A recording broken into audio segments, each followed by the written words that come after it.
Welcome back. Today we're going to do a little bit of work with estimating, and we're going to be estimating products, and product is the answer to a multiplication problem. So we're going to be working with some 2 and 3 digit numbers. Again, you can be going out to do some of your practice work at yakapaka.com. Also take some notes during the video, stop it, replay it. Definitely have some scratch paper. I really want you to copy down some of the notes that we're doing here in the practice work. So here we go. Well, we're going to round when we estimate.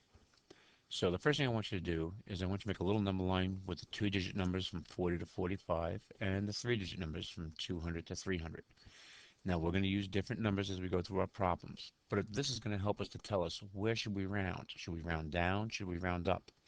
And it goes back to that old saying, 5 or more, raise that score. 4 or less, give it a rest. So here we go. Let's talk about a couple of 2 digit numbers. So let me get my pen ready.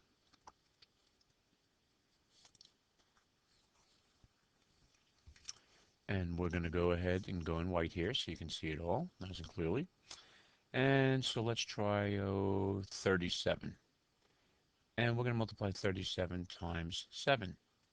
Now the 1 digit numbers we leave alone. So now let's look at this number line. Just pretend in this particular case that this is the 30, 35, 40. 37's approximately here. So that means we're going to move it up to the 40. So we simply go to 40. And we leave the 7, the 1 digit numbers alone. So we're going to do 7 times 40. 7 times 0, 7 times 4 is 28. And there's our estimate. Let's try 2 digit numbers. Oh, we can go with a 73.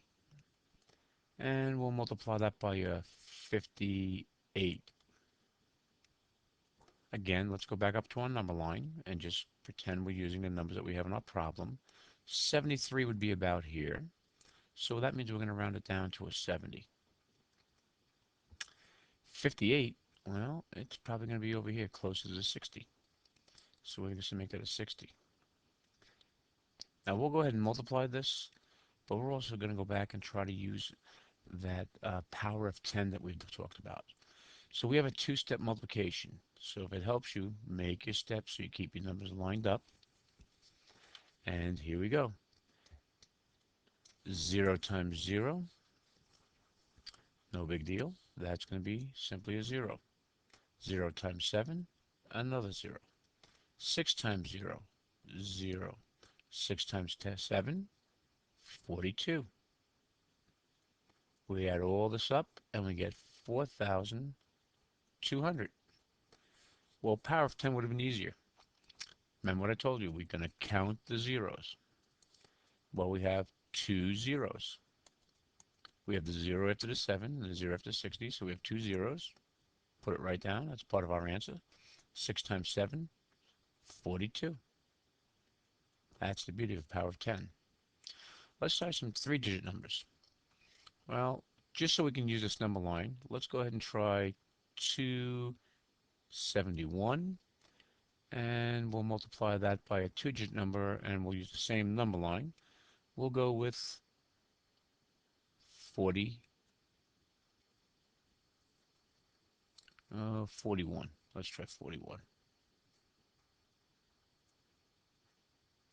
Okay, so 41, that's going to be right close to the 40, so that's what we'll use.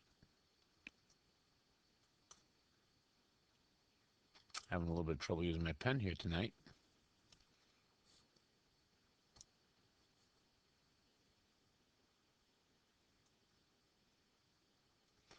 And we're going to multiply that. The 271 is over here someplace, close to 300.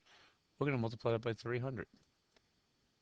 Again, I'm not going to do the multiplication. It's a two-step multiplication. I'm going to do that power of 10. Look at the zeros. We have 1, 2, 3 zeros. So let's just put them down here. And now 4 times 3, 12. Our estimate is 12,000. So let's go to another page, and we'll do a few more problems. Again, stop the video here, write these down, make sure you have them in front of you when you start to do the problems. Oh, again, let's try a 3 digit with a 2 digit number. So we'll go ahead and we'll multiply 7, 89, and we'll multiply that by 96. Well, let's go with the three-digit number, 789, which is bigger than the 50, so it's going to be going up to the next 100, which would be 800.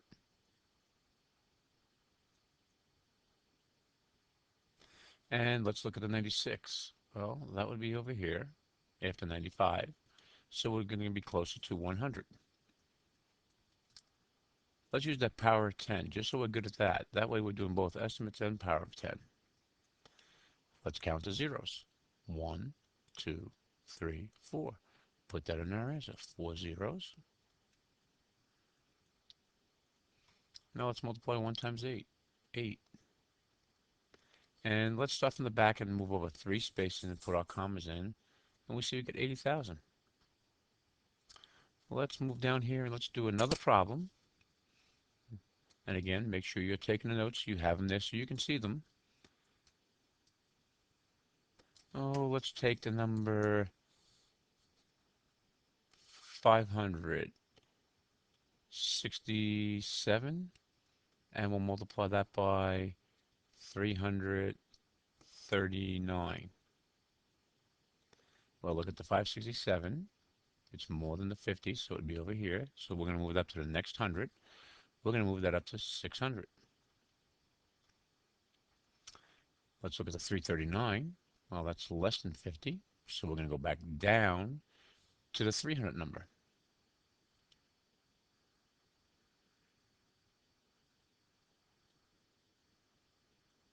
Again, let's count the zeros. We got 4 of them.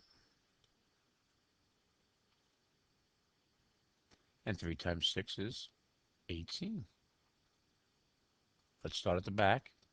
1, 2, 3, put our comma. We get 180,000. That's as simple as you need to do it. Again, make sure you have this written down so you can look at it, because you won't be able to play it back once you're into the quiz with the Akapaka. If set your goal for 80. If you have any questions, you can try to email me.